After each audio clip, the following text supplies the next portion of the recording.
Dalam BuzzPop hari ini, kita bakal membedah dan membincangkan Road to WrestleMania 40. Jadi, kita akan bincangkan berita-berita terbaru daripada Monday Night Raw dan juga Friday Night Smackdown. Para panelis kita malam ini terdiri daripada saya, Nadzru daripada BuzzPop TV. Seterusnya, Kaki Gusti kita, Munif Malek. What's up bro, how you doing man? Doing great, excited for the weekend. So apa pun guys, thank you sebab following BuzzPop punya special edition of bedah wrestling ni.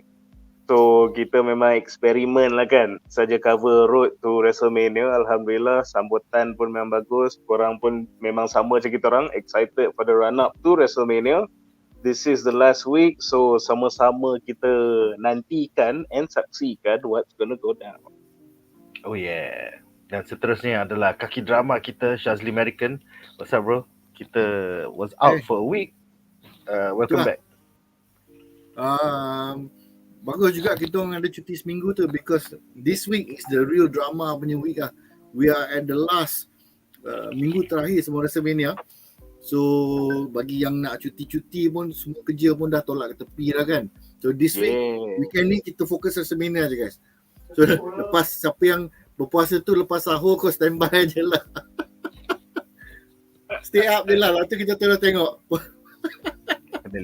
Definitely. Pukul 7 dia kata. Pukul 7 start. 7. Wah, macam mana boleh bangun petang? Aduh. Sambung je bro, sambung je. Lepas sahur tu kau subuh, lepas tu kau sambung je. Alright guys, so kita akan mulakan perbincangan kita hari ini dengan drama menarik kita yang pertama. Alright, so this is the main match. Whenever you're ready, Shaz, jom kita tonton. Kita ada 2 video untuk the main match ni. Kita mulakan dengan drama daripada Friday Night Smackdown of betul ke this one? Drama daripada Hill Rock. Friday Night Smackdown, the early video, the Hill Rock nama video tu. Di mana kita nampak Cody Rhodes telah dilempang dengan best sekali oleh the final boss. The final boss. The hierarchy has changed. Now, Mama Rose, Rock has got a special gift. Look at this. The Rock is a man of his word. He said he's going to put your son's blood on this belt. And at WrestleMania, your son's blood and your tears. Yeah, look at this. Get in here, close cameraman. Get in there. Put your head. Look at that. Look at this. Mama Rose, there's your blood.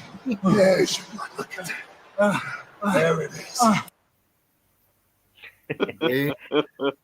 Tu masa Friday Night Smackdown, and then kita ada sambungan drama ni di Monday Night Raw minggu ini, di mana Cody Rhodes sudah sembuh. Lepas tu dia dengan Seth Rollins cari pasal. Dia tengah kabut lah. Sorry Dia nak get one back lah sepatutnya. Sepatutnya lah. Tapi insiden sebat menyebat menjadi sebat menyebat. Aduh. Oh yeah! Yeah. Oh yeah! Stay back. On Seth's face! Oh. Cody and Seth set the trap! Here Dah comes lama sabar.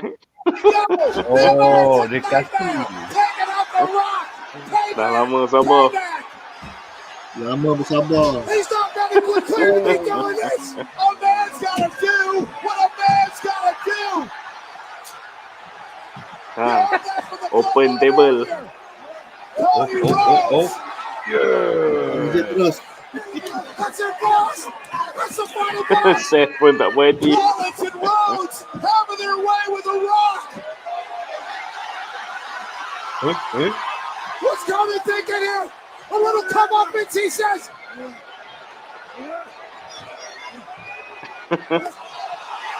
Oh, disrespect. Ada pun kau. Tiba-tiba pula dia datang Ini kau punya story kot. Rolling away out here. This is chaos. Roman Reigns came from under the ring, surprising everyone. And Pat, I believe there's going to be hell to pay. Tiba-tiba. The bloodline evens the numbers with Roman Reigns. Superman punch. Terlipat. Just when Cody and Seth thought they Adakah set ini the tag team trap, terbagus dalam Roman Reigns Ni preview. pulled the trump card. Oh, nice.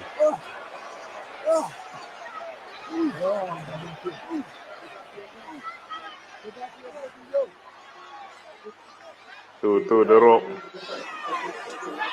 The Rock macam mengah je. Masuk balik lagi. This is what you're gonna see.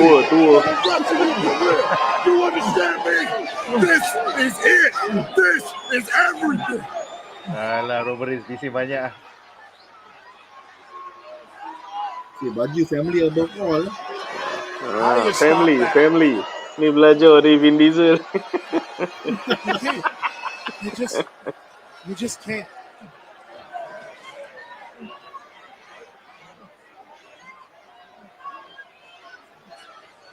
Ada masa je. Ho. Oh no. Sebat. Dah warna biru pula. Hari tu yang warna putih kan, Mama Road. Mama Rhodes. It's the final boss. This may be the final stand. Really? With Cody Rhodes and Seth Rollins.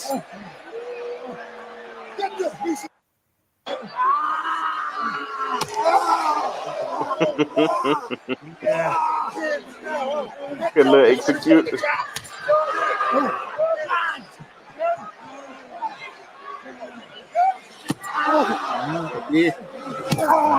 Baik.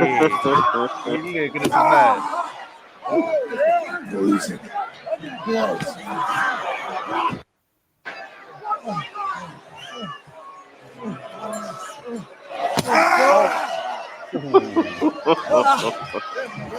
Berdantung. Wow.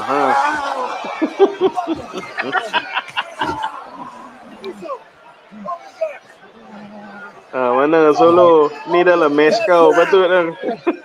Jadi paling sakit tu, jadi paling sakit. Solo baru nak datang. Wah. Macam torture lembu semua. Maju terus tak bro.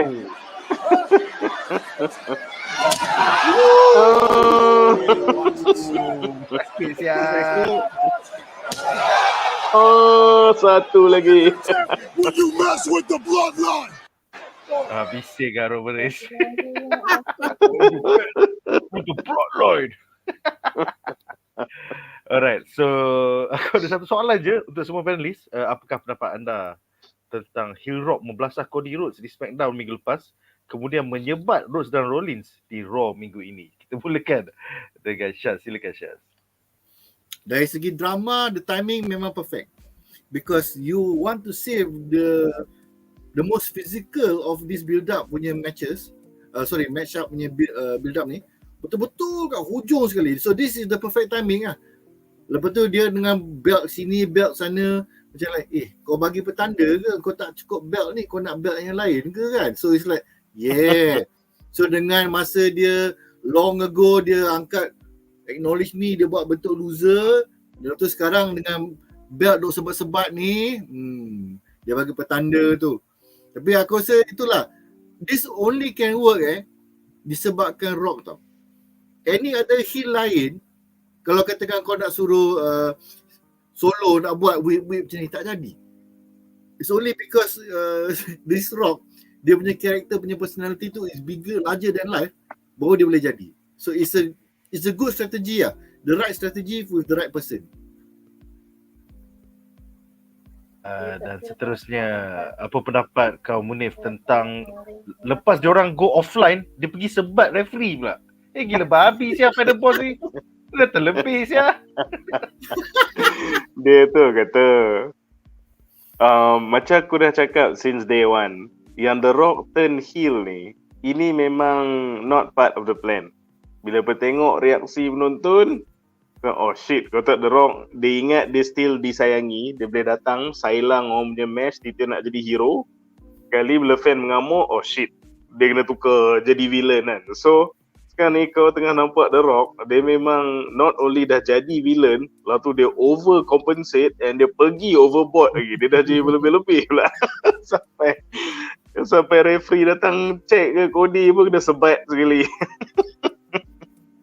So, but yeah, this segment is great. So, again, one of the things yang aku cakap daripada day one juga, The Rock should have returned as a heel. Awal-awal lagi aku dah kata dah. So sekarang bila kau nampak dia full blown heel, best tak? Best. You know, the people knows what they want.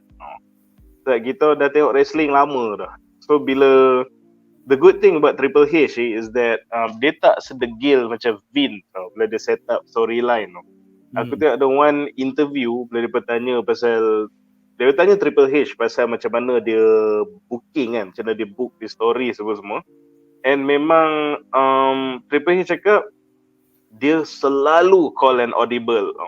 So bila dia cakap dia guna the term call an audible meaning dia pakai okay, kita rasa kejap. Apa reaksi orang, apa yang tengah berlaku ni, oh shit, maybe it's better kalau buat macam ni, dia pun akan edit on the fly. So yang bagus Triple H sebab he is flexible lah, which is tak terkejut sebab dia pun orang dalam kan.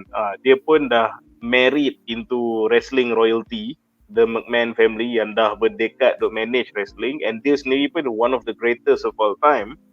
So that experience shows lah, when you put the right person in the right position, memang cun. So kenapa the storyline ni jadi unpredictable and best sekarang ni, the best wrestling has been in many years, is pasal unpredictability tu is sebab Triple H pun tak sure minggu depan nak jadi apa.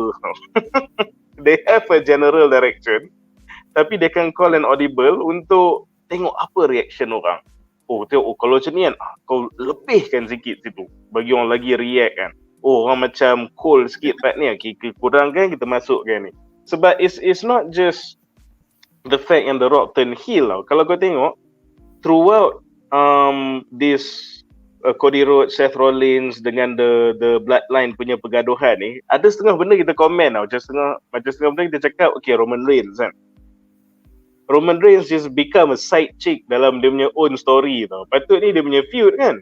Kita kau tengok last week rupanya dia berkata, oh yang The Rock pergi balon Cody Rhodes sampai berdarah tu was atas instruction Roman Reigns. So pergi gegar.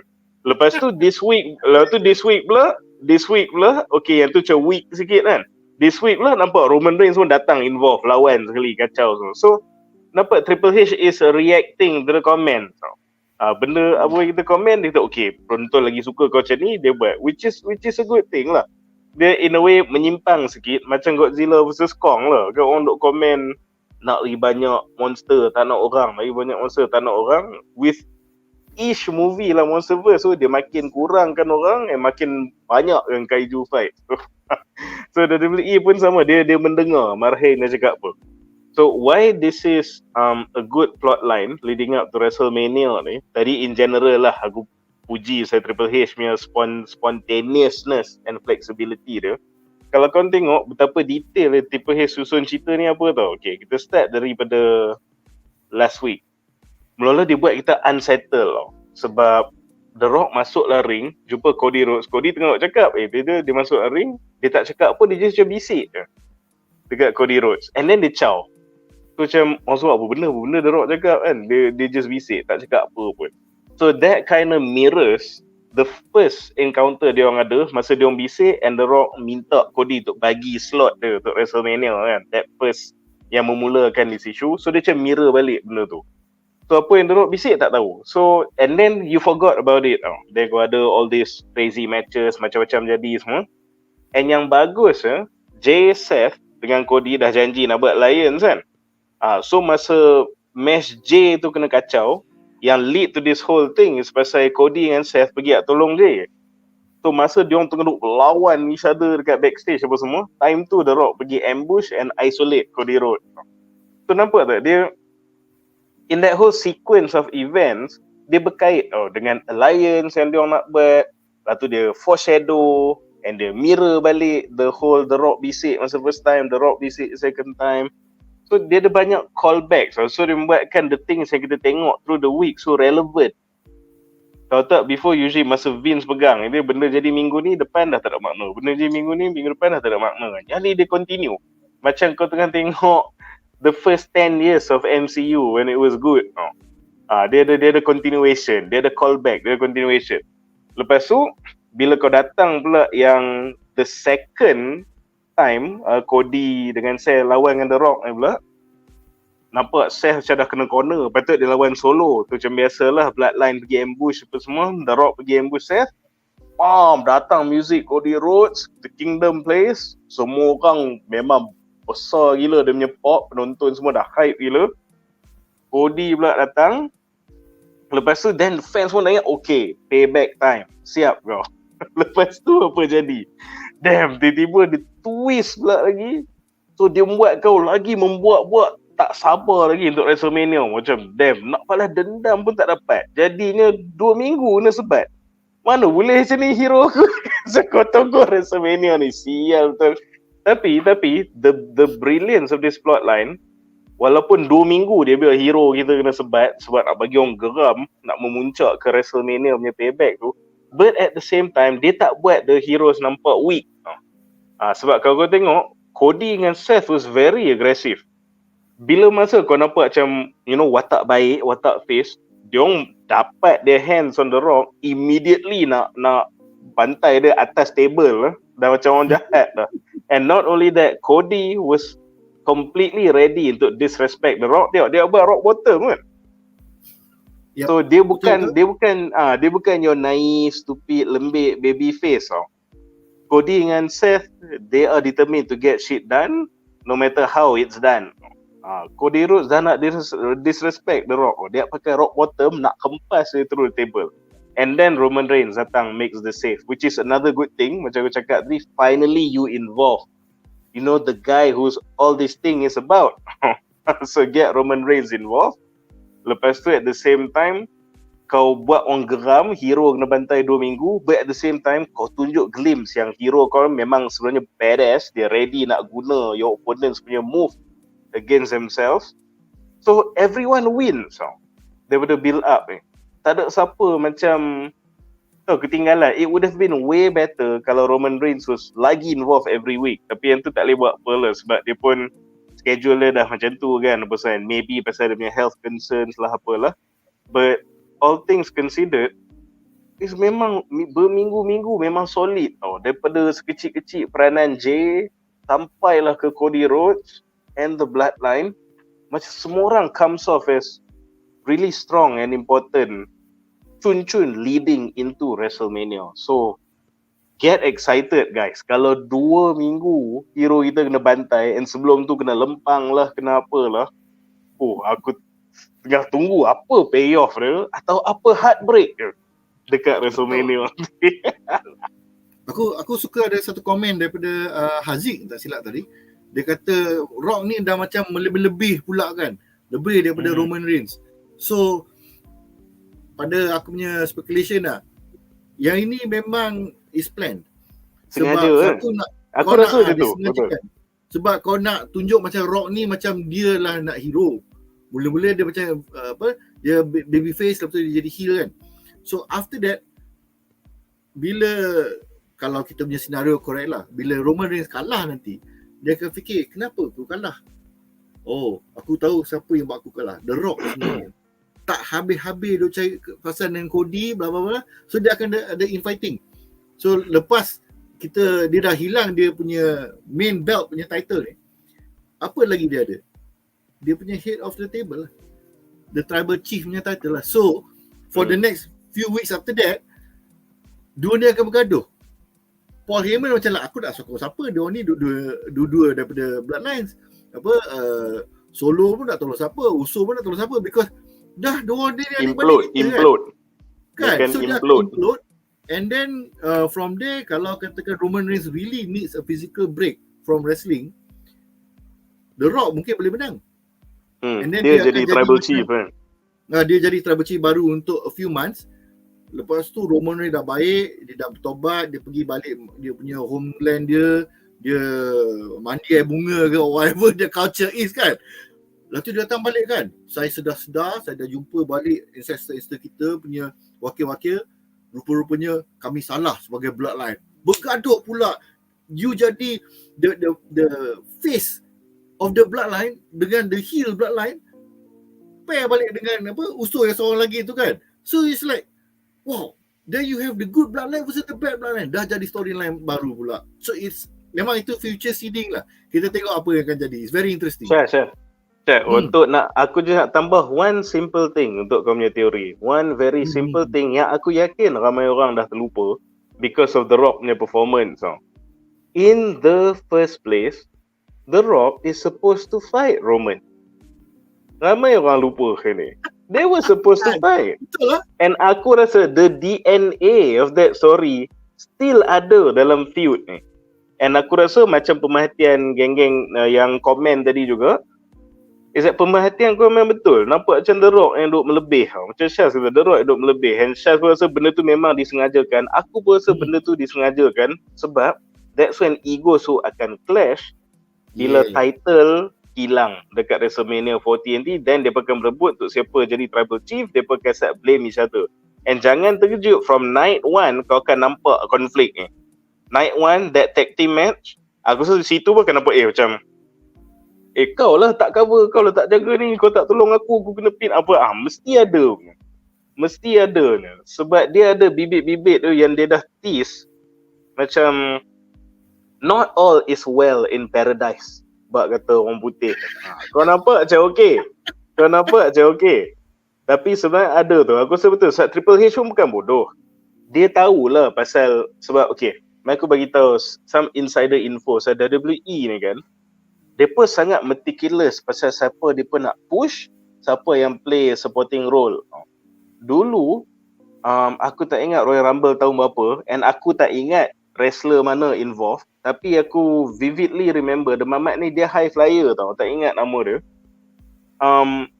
Dalam Royal Rumble kau 30 orang lawan, tapi kau ada certain orang yang kau maybe out of 30 to 4-5 yang akan kau nak push, kau nak highlight jadi the next star from that Royal Rumble. Yang lagi 20 plus tu tugas kau jadi cannon fodder. It's okay, just be a good cannon fodder. Kau tolong kalah, kau dapat gaji kau, no controversy, it's okay. Tapi ada seorang Mamat ni, dia kena close line dengan Snitsky. Dia kena eliminate tau. Dia patut kena hentam sampai keluar dari ring. Tapi dia macam ingat, alang-alang aku nak jatuh. Apa kata aku naikkan saham aku sikit. Dia tu planting, dia flip macam gila babi macam tu. So, bila fan tengok, macam walaupun dia kena eliminate, just style gila. Kena pukul sampai terpusing macam tu kan. Lepas tu dia kena punish tau dengan WWE. Sebab you went off script and pergi take there's an added spotlight on you, tak pasal-pasal. An unplanned spotlight. Betul fans suka. That's not the plan. You're not a team player. Lepas tu beberapa match, lepas tu dia bagi dia kalah betul-betul beberapa match sampai last kali release. So what I'm trying to say is that kalau kau nampak macam The Rock duk melebih pada Roman ni, this is not a mistake guys. Sebab WWE, mereka push siapa in the spotlight tu is very detailed. Orang tu buat extra effort. Fans suka. Get out of the company kan. You were not meant to shine. That wasn't your spot. Sampai macam tu tau. So bila The Rock dah over ni, aku yakin this is by design sebenarnya. There's a reason. And aku rasa that's a punca konflik nanti. I'm pretty sure this is what will happen. Terbaik. Tak sabar untuk civil war antara the bloodline nanti selepas WrestleMania sekarang. Alright guys, so dengan itu kita akan ke the next interesting match. Alright, whenever you're ready Shaz, jom kita tonton. This one kan? Yes, this one. The funny thing to me though, is that CM Punk. everybody needs you, but the fact is, you need me to have a moment at WrestleMania. Mereka ni dah legit tak suka each other. Legit tak suka each other. I like the idea of commentary because the irony of CM Punk narrating my finest hour has not been lost on me. And Punk, truthfully, the way things are going for you, it's about as close to a world championship as you're ever going to get again. So look, you do whatever you want at WrestleMania. The one thing I need you to know, the one thing I need you to do is stay out of my way. Kau cakap macam tu. Stay out of my way. Si Empat tak boleh jawab tu. Macam personal sangat. Dia jawab best bro. Kau dengar jawapan ni. Okay, it's decided. I'm going to put some cans on, sit next to my buddy Michael Cole, all the coal miners, Pat McAfee. Yeah. Do a little commentary at WrestleMania, and I guarantee you I will do something that you, the lips in your boots, the shoe polish in your beard, your skirt, all the pyro in the world, that stupid sword that you came out to the ring with, and you, your bell bottoms, your championship, your wife, my 10-year absence from this company could never do is make you both interesting. Now hit my music. Macam tu dia kena. Mic drop bro. Mic It drop. was all kind of Drew McIntyre's idea. Mike No, Moore, he doesn't get the last word.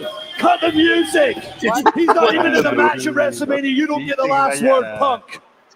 It's content. That's how it works. I want to make one thing clear. The only thing Drew McIntyre's obsessed with is the title. You are obsessed with me. You think about me all day long. You watch me in social media. You watch me on TV because I am living your dream. You're my number one stan. Write me back just to chill. Truly yours, your biggest fan. This is Phil. And Rollins with a blindside kick to McIntyre. Ambil. Apa nak jadi 3 ekor ni? Stronger than ever. Siap kena storm lagi. Terbaik. Bising banyak tu. Bising banyak. Alright, so aku ada satu soalan untuk semua panelis. Apakah pendapat anda tentang CM Punk turun padang jadi komentator untuk match Seth Rollins versus Drew McIntyre di WrestleMania nanti? Dan adakah ini waktu paling optimum untuk Damien Priest cash in Money in the Bank? So kita mulakan dengan Shaz. Silakan Shaz. Yang aku suka pasal match ni is the fact that dia mirror balik tau. Ingat tak all this time Drew tak habis-habis tau. Dia kata macam, kau kena tengok aku. Kau faham tak? You have to look at me. I'm your opponent. Why kau sibuk dengan Cody Rhodes? Kau ni tak pasal. Kau tak pasal. Dan last today, the week before WrestleMania, pam, sebiji kan. Wow, that is poetic justice lah. Dah lama lah dia tunggu kan.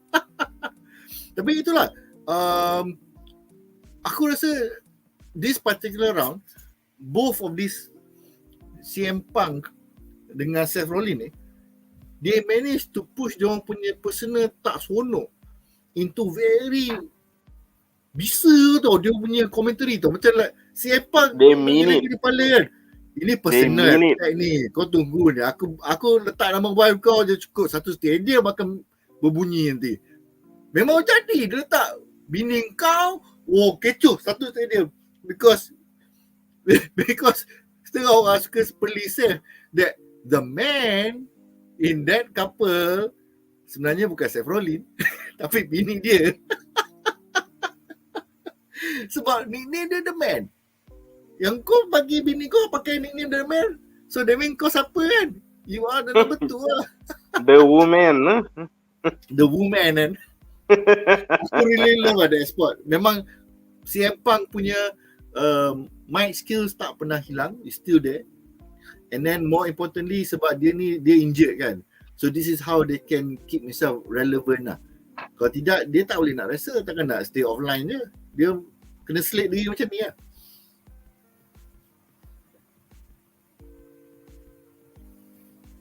Okay, itulah macam Syah cakap lah. CM Punk punya mix skills memang is unrivaled sebab dia punya, yalah, karisma dia memang melampau, meninggi. You know, you love him, you hate him, you will pay attention to him. Which is kena sangat dengan dia punya entrance theme song. Sangat perfect and character dia by Living Colour. A great song by the title, The Cult of Personality, which is him. Itulah dia. Itulah dia. He's a cult of personality. Tu CM Punk. So memang every time dia pegang microphone, dia tak payah throw one single punch pun, kau akan tune in. Kau agak dengar apa yang dia nak cakap. Dia ada that cool on all wrestling fans. So aku tak nak elaborate sangat on the banter tu, sebab itu memang perfect lah. Dengan Drew McIntyre pun sangat-sangat surprising. If you told me macam 5 years ago, apa akan jadi kalau Drew McIntyre have a verbal war dengan CM Punk, aku akan cakap, korang ni gila ke? Kau datang, you bring a knife to a nuclear warhead fight. Benda kau buat ni. But McIntyre nampaklah bila dia dah tak dibelenggu dengan Vince punya micromanagement and over direction, bila he just like be himself. So you need to know one thing, Drew McIntyre ni is an experienced wrestler.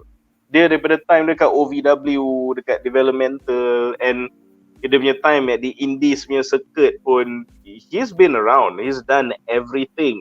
Cuma kita tak ada peluang untuk tengok the real Drew McIntyre. So finally bila Triple H just unleash this guy, he's been cutting promos like a pro. And masa the earlier exchanges dia ada dengan CM Punk, I dare say, to my surprise, ada setengah verbal exchange tu dia menang tau dengan Punk. Actually. Seriously, kau tengok balik. Lepas tu, aku dah banyak kali cakap saya Drew ni, the interesting thing about his character is that dia tak identify himself as a heel. Dia cakap banyak kali, kenapa kau panggil aku heel? Aku bukan orang jahat. Dia kata, I'm the only one yang logical and realistic in this stupid world. Dia cakap, dia bukan baik, dia bukan jahat. Dia, you know, he's a real one now. So dia jadi anti-hero. Itu yang pasal ramai gila orang suka dia sekarang. Dia memang tengah over gila-gila babi in all the good ways. So, you know, Seth memang dah charismatic, Punk memang dah charismatic. Tiba-tiba you seeing this new side of Drew taking the world by storm. Kalau letak tiga-tiga ni in the feud, memang box office lah. I dare say there are some part of the fan base lagi excited nak tengok tiga ekor ni punya perihal daripada the bloodline pun. Betul? So memang wow. You know, we have these two feuds to look forward to serentak tau. Gila tak gila? Okay, now we go into the technical / speculation side of things. Depa dah insert Punk into this match as okay, on commentary lah. But damn, pasal dia injured kan, I would have really wished kalau dia datang as a referee. Kalau dia jadi special guest referee, kau bayangkan, dia tak suka dua ekor ni tau. Macam mana dia kalau kau jadi referee, tapi macam dulu yang Shawn Michaels pernah jadi referee masa Triple H lawan Undertaker tu kan, yang tu dia boleh bias lagi sebab dia obviously kawan baik dengan Triple H, Shawn Michaels. So dalam match tu dia pergi sepak Undertaker lah, padahal kau referee, kau betul impartial kan. Tapi this is a different dynamic. So Punk hates these two guys. Bayangkan kau macam mana dia nak ref kan, dia je double DQ je korang. So sayang sebab dia injured, fine, dia tak dapat jadi referee. Tapi Punk on commentary, kalau dia tak buat apa pun, kalau dia tak pergi kacau in the ring pun, which I don't think so, dia definitely akan kacau the match one way or another. Tu speculation aku.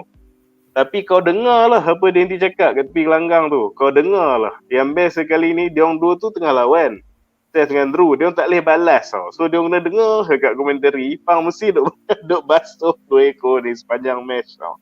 So you have that to look forward to lah.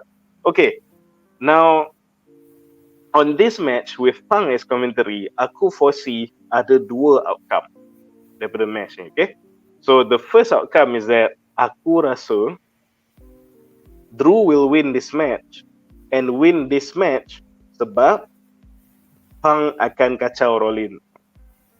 What will happen from there, that's when nanti dekat SummerSlam ke apa ke, then you boleh have the original plan before Punk injured, which is to have this sizzling hot real life hatred antara Punk dengan Seth turn into a match. And aku rasa that's how they're gonna do it. So Drew pula akan dapat a deserving championship run sebab A, he has put in some crazy good work lately. Fans suka gila dia. And secondly, benda yang dia selalu duk bitch about tu, masa COVID dia carry the company. Dia jadi champion time tak ada penonton, tu sacrifice dia tau. So he deserves to win it in front of live fans tau. He deserves this tau. So apa aku cakap ada dua possibility kan, tapi dua possibility yang aku sebut ni dua-duanya Drew akan menang, tapi dia ada different implications. I'll get to that. Okay, so first outcome is Drew menang, Punk kacau, and Punk dengan Seth will go on with the rivalry, dapat that red hot match yang kita memang dah impikan because of the real life hatred. But then Drew menang, so dia dah dapat lah hajat dia, which is dia nak menang in front of a live audience.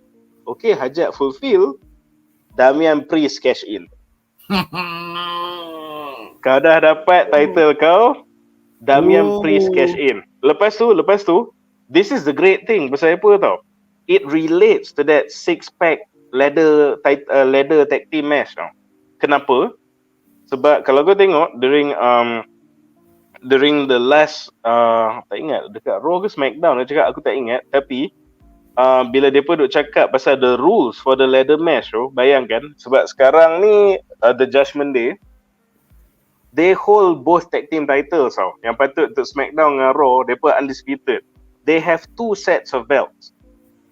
And which is sayang, banyak lama dah fans cakap sayang sebab sekarang ni banyak gila tag team best-best tau. And yet both sets of belts ada dengan one side tu. So apa yang aku nampak is that because of the rules yang dia sebut, is that kan ni ladder match kan, two sets of belts akan gantung. So kalau kau dapat bring down one set of belt, match still jalan. It's not over. Sini katalah, satu, sini satu. So katalah Awesome Truth dapat turunkan the Raw punya belt kan. Okay, dia jadi that tag team champion tu dia punya. And then untuk yang Smackdown punya title, dia pun continue lah kan. And then katalah yang the Smackdown punya belt dia dapat ke New Day ke contohnya kan. Dapat ke New Day. So kau bayangkan in a match yang boleh ada dua team win something, bayangkan what happened ke Judgment Day, depa pula jadi the biggest loser pasal in this match you lost two titles. Betul gaduh kan. So bila benda tu jadi, two things will happen. Number one, the fans dapat hajat dia, which is to split the tag team title. So all these power, stylo, favorite punya tag teams will have something to do. Finally the title tu dah split. So sebab ada banyak tag team best sekarang, then they will have something to do. Yang tu number satu. Number dua, kalau kau tengok Damian Priest ada bagi speech sebelum ni. Dia duk hype the Judgment Day. Dia kata the Judgment Day is not just about us as a team also. It's also about us individually. We need to get out of WrestleMania in glory. Foreshadow ni. So bayangkan, it looks like they will lose all the belt. So bila they lose all the belt, then Damian will definitely akan cash in. So the question is the cash in siapa? So satu kata, first possibility aku is that Punk kacau Rollins, dia orang akan feud sampai ke SummerSlam, Drew menang deservingly in front of live audience, and then Damian Priest cash in ke dia. Kenapa? Sebab the tag team tu pun dia dah split the titles, so everyone wins. Memang best. But the second outcome, prediction aku is same thing. Punk kacau Rollins, dia feud kat WrestleMania, Drew deservingly wins the title. But the second possibility is that aku rasa ni lagi likely is that Damian Priest cash in kepada whoever menang the bloodline battle. Aku rasa this is a strong possibility walaupun ramai orang ingat Damian Priest akan cash in dekat World Heavyweight Championship ni. Kenapa aku cakap it's actually more likely Damian Priest insert himself in the bloodline ni issue? For the simple fact is this. Sehari dua lepas, WWE baru saja announce for the first time ever they will do a live show in Scotland, which is Drew McIntyre punya home turf. So you'd imagine Glasgow bro. So you'd want Drew McIntyre, Champion bayangkan kalau dia return to Scotland as champion. So lagilah, you know, all the fact akan beli tiket datang is just good business. Disebabkan mereka umum that live show in Glasgow tu, I have a feeling not only will Drew menang, but Damian Priest will not cash in on him.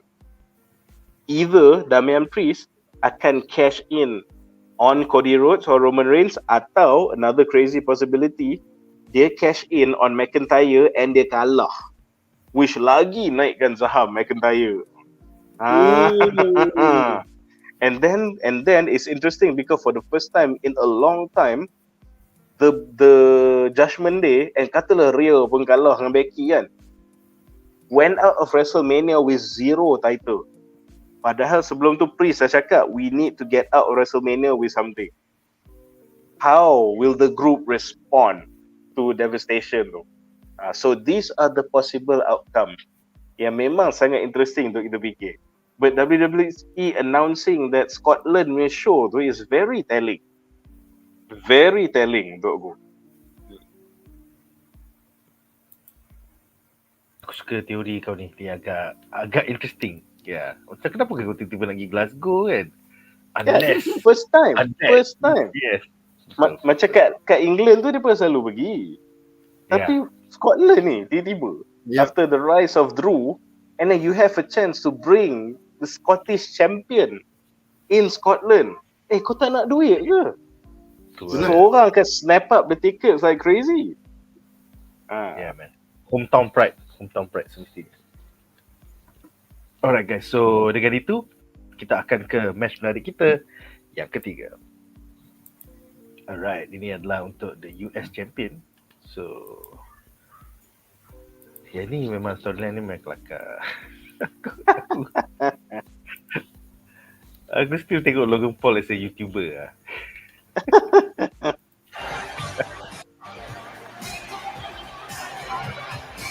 Kevin Owens doing his best to construct Bro, Randy. semua tunjuk kat mana sorok. Semua Bodoh ini. semua benar. Unless Logan Paul has a tunnel underneath this ring, he might be in big trouble. Ya, Mana? Sini Sini. Mana ni? Mana? Sini. Situ. RKO. So bagi terus.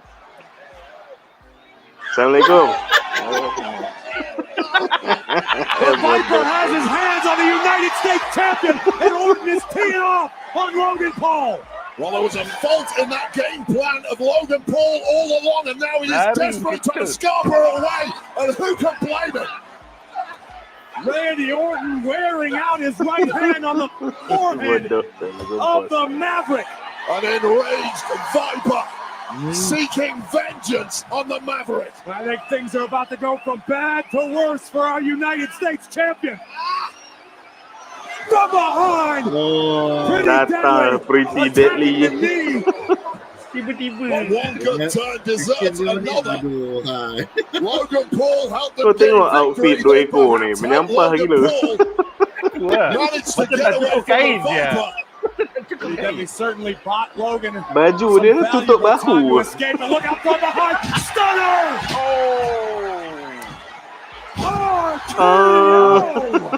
Sia-sia. Logan Paul got himself a front row view of what might be in his future in just over a week's time at WrestleMania. Logan Paul will be forced to contend with not only Randy Orton, but also The prize fighter, Kevin Owens. Logan Boleh doing his dia best buat to macam escape malas from nak the layan. WWE Universe, perhaps luring Randy Orton. I'd move quicker than that if I were you, Logan. Teko lagi. Pincer movement. Badut lah, Logan Paul badut lah. Logan trying to hightail it out of Yalah. Mohegan Sun Arena. Kau cost dia the elimination chamber match tu.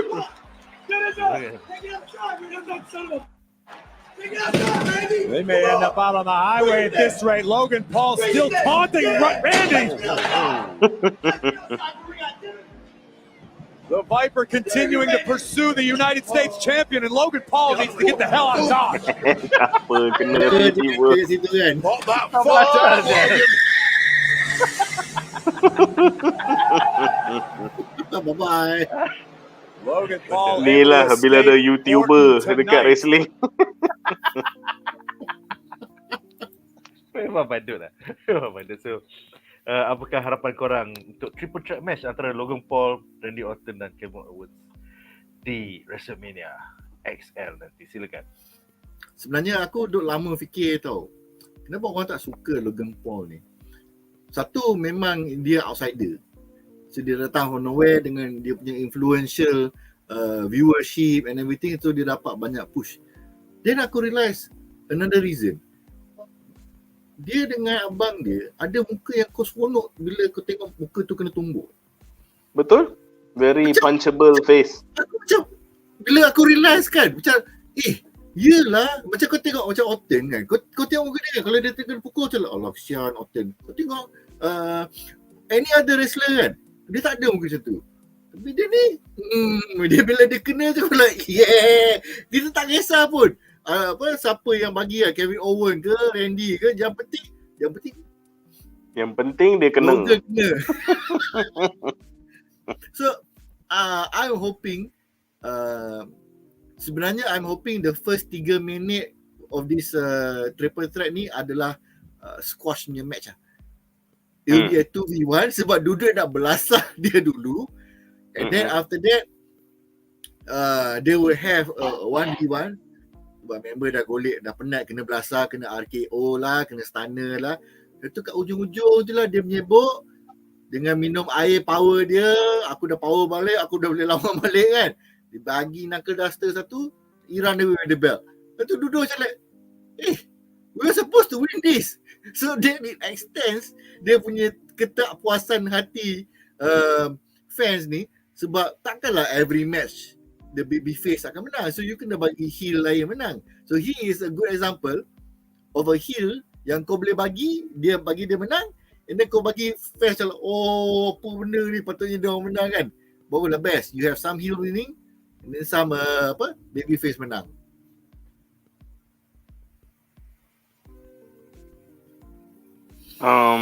Aku punya speculation pasal match ni simple lah.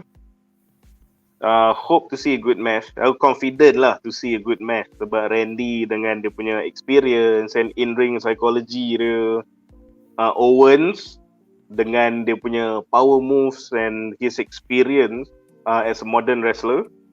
Lepas tu Logan Paul dengan dia punya annoying and freakish natural athletic ability dia. So these three mixtures ni aku rasa memang akan menjadikan fireworks lah. I love triple threats. Personally, aku sangat-sangat suka triple threat. Aku tak suka kalau WrestleMania tu macam just some boring single smash.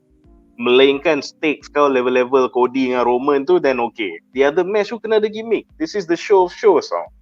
So yeah, I love triple threats and aku yakin this will be a very memorable triple threat. Tapi having said that, kalau narrative lah, story-wise kan, aku rasa aku pernah cakap masa last kita bedah yang Kevin Owens is the best as a heel. Some of his best works was as a heel. Lagi-lagi masa dia ada that legendary fight dengan Stone Cold kan. All those how many WrestleManias ago. So bad guy Kevin Owens is the best Kevin Owens. And aku tahu Triple H knows that. That's why I feel this whole these weeks of ganging up on Logan Paul ni is unfortunately a red herring.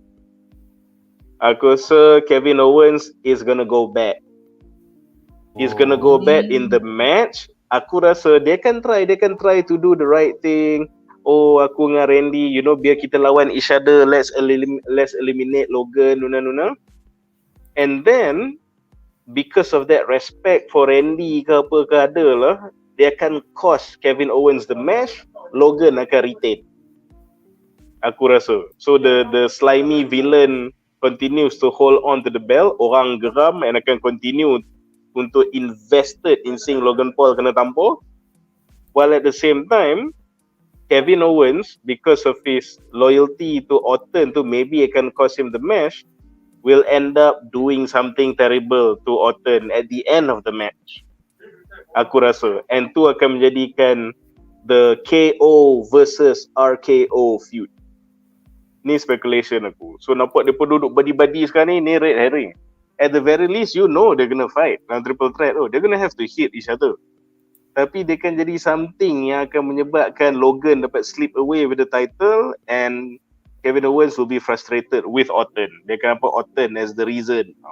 I'm pretty sure that's what's gonna happen, and then we win sebab we get villain Kevin Owens balik. Tak sabar. Aku memang pissed off bila Logan Paul pergi kat background. Lepas tu dia macam, uish, memang 100 million YouTube punya plug tu kan. This is mine, I'm the YouTuber.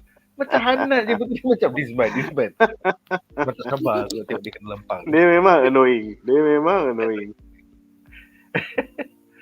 Alright guys, dengan itu kita akan ke match up menarik kita yang seterusnya, the Women's Championship. So, wanna be ready, bro? Okay, next will be that one. Alright.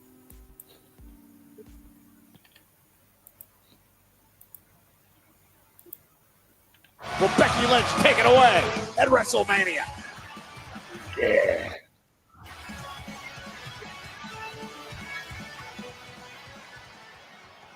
The man has come around to Brooklyn, and she came here looking for a fight. Now, I started one earlier, but we don't have to wait till WrestleMania to finish it. We can finish it right here, right now. Rhea Ripley, we have done all the talking that we need to do. So come on out of here and fight me. All right. Marah. No. Alah. That's okay. You can boo me all you want. I'm the April Fool for trying to do the right thing. We are not doing this tonight. After what I saw earlier, there is no way I can jeopardize one of the biggest matches on the biggest WrestleMania of all time. Panggil security pula GM ni. I know what you want. You're going to wait till WrestleMania. Becky, respectfully, I'm asking you, leave the ring.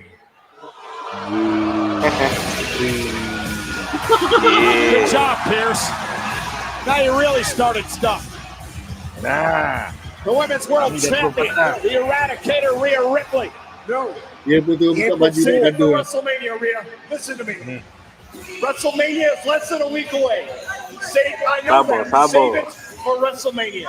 Sabar. Yes. Dia takut Star dia injured nanti sebelum match. Please. Wah. Seriously. If they want to fight, let them fight. Sabar. Those things become so emotional, so 3-4 personal. hari je lagi. Spilled over on a Ariel Hawani's MMA hour. Nah. Now Rhea Ripley blast her way through the security guards, trying to make it to Becky Lynch in the Dia ring. dah lah pasal Ripley ni. One way to Philadelphia. Bring it to the streets of New York tonight. Down goes Becky. Rhea Becky. And security trying to Lengan dia sebesar separate paha these two. aku, Ria. Security pun jadi kaget tu. And Becky's had it off. I love everything about it. These Ni two want to lincah fight. sikit. Becky taking out everybody. Sampai GM mungkin dia sekali tu. Hands on, Adam Pearce. Like Pat WrestleMania Saturday, when these two are fighting over the women's world title. Security duk nak ketuk kepala. Tiga dia tak pasal-pasal tu. So, apakah harapan korang untuk the Women's Championship nanti di WrestleMania? Silakan.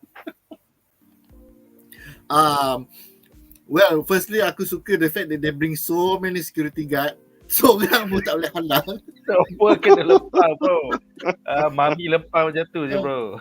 Dia kalau macam dunia komik kan, dia akan bila nak introduce karakter yang sangat kuat, dia akan ambil establish karakter yang kuat. Biasanya Wolverine lah.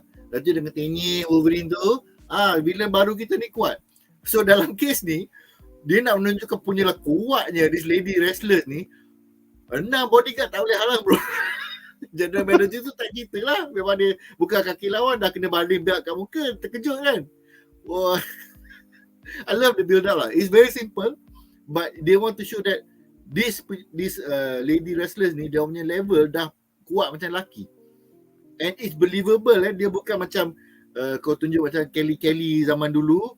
Dia ni kuat macam lelaki. Kau tengok pun macam Kelly boy Kelly dia punya skill dia tempat lain, bukannya dari segi power kan.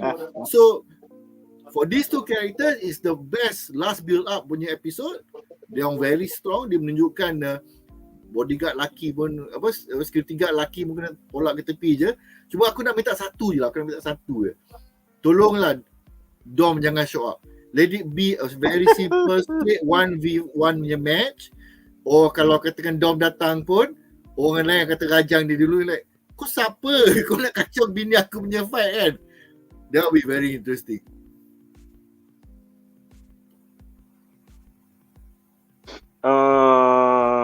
This feud is very interesting lah pasal it involves Becky yang dah memang for years dah berkhidmat as a really reliable WWE champion and competitor. Kalau nak ada good match, nak ada good feud, nak ada solid whatever bidang terjun nak hantar, just hantar Becky and she will deliver a relatively good job. So jangan risau. And at the same time, Rhea Ripley pula could do no wrong lately. Dia memang tengah red hot sekarang. Red hot in the ring, red hot among wrestling fans, red hot among the male fans. So macam semua benda dia duk winning sekarang ni. Dia memang dah jadi Australia punya national icon lah apalah. So when you letak dua orang with this level of gravitas in a same match, tak kisah lah lelaki ke perempuan, dia gravitas tak mengenal gender tau. So dia memang dia akan meletup lah. So aku rasa, and another thing is that aku nak cakap, walaupun bunyi macam simp sikit lah, but I'm actually proud of them because women's wrestling have come a long way tau. Lagi-lagi saya share sebut Kelly tu kan. So back then, masa time kita lah tengok wrestling zaman-zaman Attitude Era semua ni, perempuan ni just jadi side piece jadi side piece, jadi bahan lawak or an object to sexualize tau. Bila perempuan ada match saja, dia ada bikini match, dia ada mud bath punya match lah, apa benda lah. Tu macam bila fikir ni, gila tu match-match ni adalah video game kot. Macam aku yang budak duk main benda-benda ni depan ahli keluarga duk tengok. Bila fikir balik, it was a simpler but crazier times dulu. So yeah, they've come a long way. Sekarang pun mereka pun ada story, ada proper build up, ada hype, and ada they go the distance with the marketing and promoting of the match lah, sampai level-level macam sama penting dengan match-match lelaki. So dulu macam even the trailblazers macam Lita dengan Stratus yang start nak naikkan women's wrestling dulu pun, and they did a good job considering the constraint yang mereka ada dulu. Tapi itu pun mereka akan selalu diberitahu, jangan buat move ni, jangan buat tu, or else you outperform the guys, you will outshine the guys. Bila main event nak tengok lelaki, orang dah kurang dah apa semua kan. Tapi sekarang female tu boleh jadi main eventer dalam WrestleMania. So they've come a long way. And again, very proud of them. And terus and dia punya promo tu sampai go the distance. Kau bayang kan, sampai recently kan daripada some wrestlers CM Punk, Rhea Ripley, daripada interview dengan Ariel Helwani kan. So Ariel Helwani tu he is a very reputable punya macam combat sports journalist. So dia pun panggil lah CM Punk, Rhea Ripley datang show dia. Kau bayangkan Rhea Ripley tengah interview dalam show dia, Becky pergi serang dia dalam show. Macam iklan kabut. Memang power gila. Tu tengok interview dia, what the fuck, sampai ke sini kan dia orang buat. So it shows Triple H is putting a lot of stock, a lot of effort into macam marketing the female match, which is great lah. So having said all that, kalau kita cakap about the match itself, ultimately aku rasa Becky is gonna lose lah. Sebab Becky dia dipanggil untuk provide a credible and quality WrestleMania punya match, no doubt. Tapi moving forward, aku tak nampak any sense in giving the title to Becky sebab been there, done that now. You know, macam dia dah jadi champion multiple times, dia jadi champion for prolonged times, and then karakter dia pun dah memang, sebab dia dah solid lah, dah comfortable with who she is, what her character is, it's set in stone. So how different will another title reign for Becky ni jadi tau, aku rasa. So maybe it for the sake of interest, aku punya speculation ni is better to bagi Rhea yang tengah red hot sekarang continue to pegang, continue to elevate the title to a different level, and that seems the best way to go sebab that will also lead to another female rivalry yang best, and banyak gila fans duk minta is kita sebenarnya nak tengok Rhea Ripley lawan dengan Liv Morgan. So Liv Morgan pun is another very very likeable, haughty tapi capable in the ring juga, and dia injured lama gila pasal Rhea Ripley. And when she came back, dia kata dia nak buat the Liv Morgan punya revenge tour kan, nak balas dendam lah benda semua. So the revenge tour must conclude or else dia akan jadi edat lah. So aku rasa Rhea's gonna win to set up that rivalry dengan Liv Morgan lepas ni, which will be very interesting when you consider Nia Jax pun is still in the mix, arguably the most powerful female wrestler out of them all. So apa yang Nia Jax nak buat in the midst of all this. So tu kalau title tu tak dapat ke Becky, as much as I like Becky, it will be a lot more interesting. And speaking about interesting, satu benda last aku nak tambah pasal feud ni, just like husband Becky ni, Seth Rollins ada real beef dengan CM Punk. Kalau kau tengok masa there was another interview, talk show daripada interview Becky, dia it seems like okay, this might be scripted ke a work ke aku tak tahu, tapi aku tahu deep down inside Becky believes apa yang dia cakap sebab dia criticize Rhea Ripley pasal apa tau. Kan masa ada satu live show tu, kau nampak yang video viral yang Ripley buat sting face tu, dia buat move Rikishi dekat Nia Jax tau. Which dia dia tarik seluar dia, dua cheeks keluar tu dia tonyok dekat Nia Jax kan.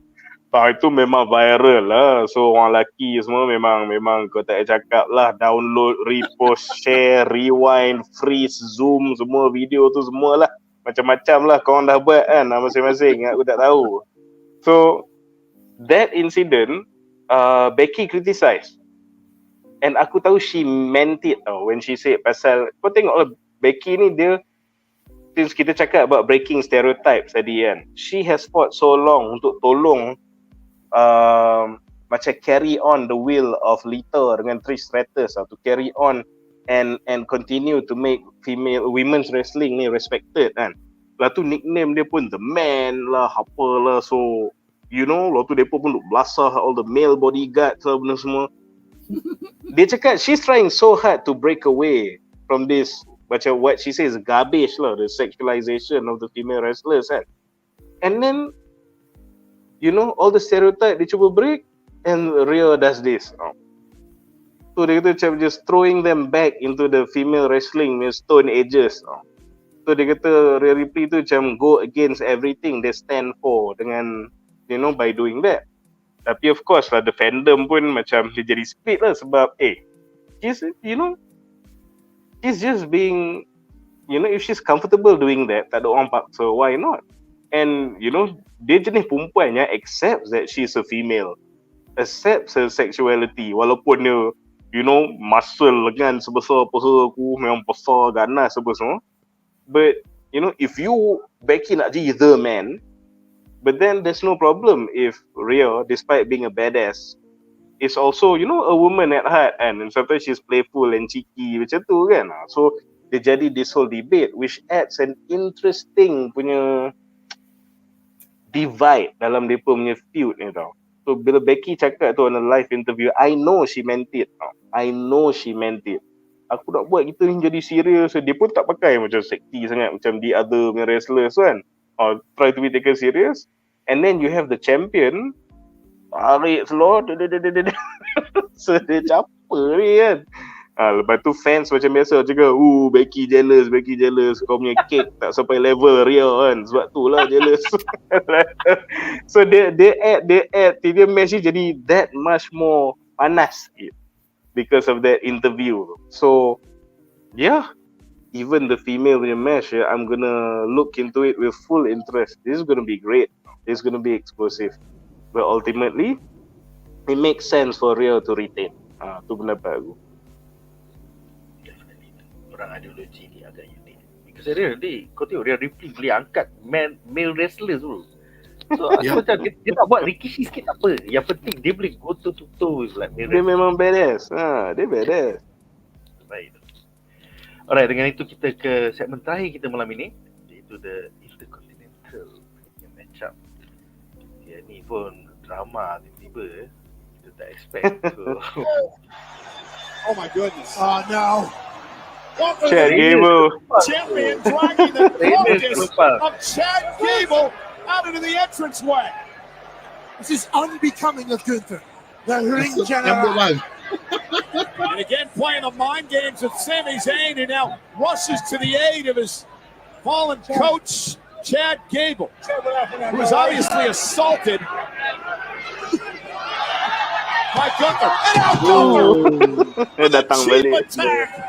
Sami Zayn was on his knees. The hell is the ring general? I'll do it. Beat the hell out of his opponent on Saturday. Never seen Gunther feel obligated to do this.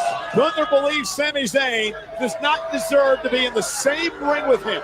Yeah, that's what he's saying.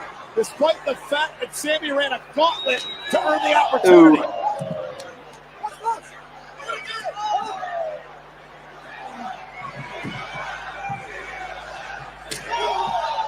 Now Gunther just beating the hell out of Zayn. Mama tu tengah pose lah tu. Kena lepas tak pasal dia. Tahu tak apa? Dia tengah puasa. Dah lah dia baru habis match. Tak semua buka lagi dah kena lepas. Aduh. So, apakah harapan korang? Why the dick move daripada Gunther tiba-tiba? I did not expect that shit, man. So, silakan. Okay, aku punya speculation is very simple je.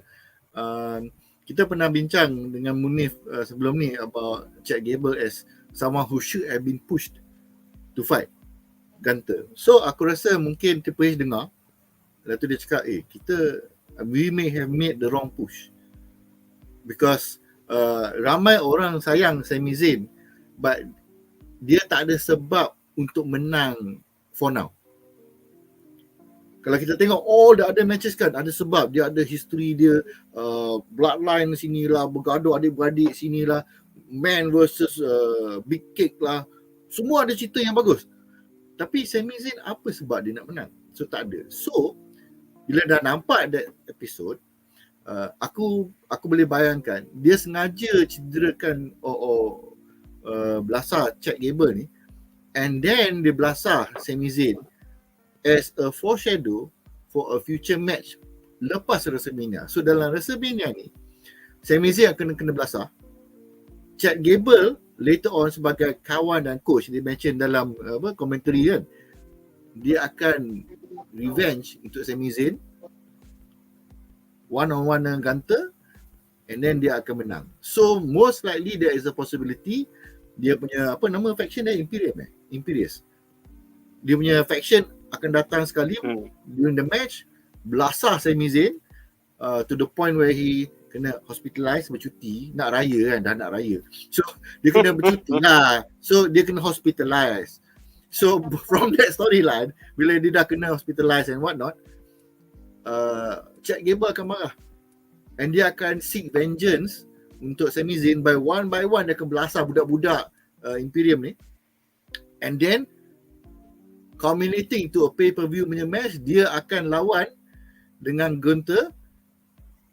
Masa Gunther nak lawan lah, tiba-tiba lah ally dia datang, dua ni nak tolong, Sami Zayn akan keluar.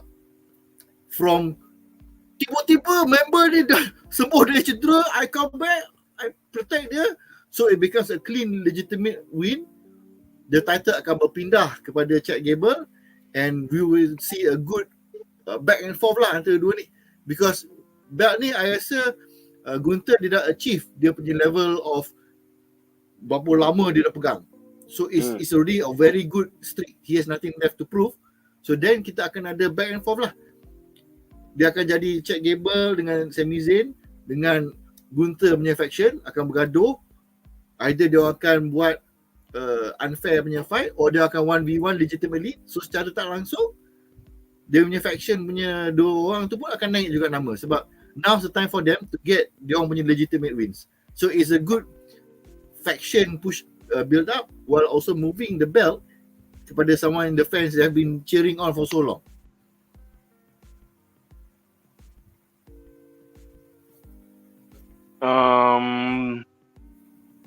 Macam Shaz kata lah, unfortunately walaupun Sami Zayn is a fan favourite, tapi orang turn on him pasal orang rasa this was Chad Gable punya time.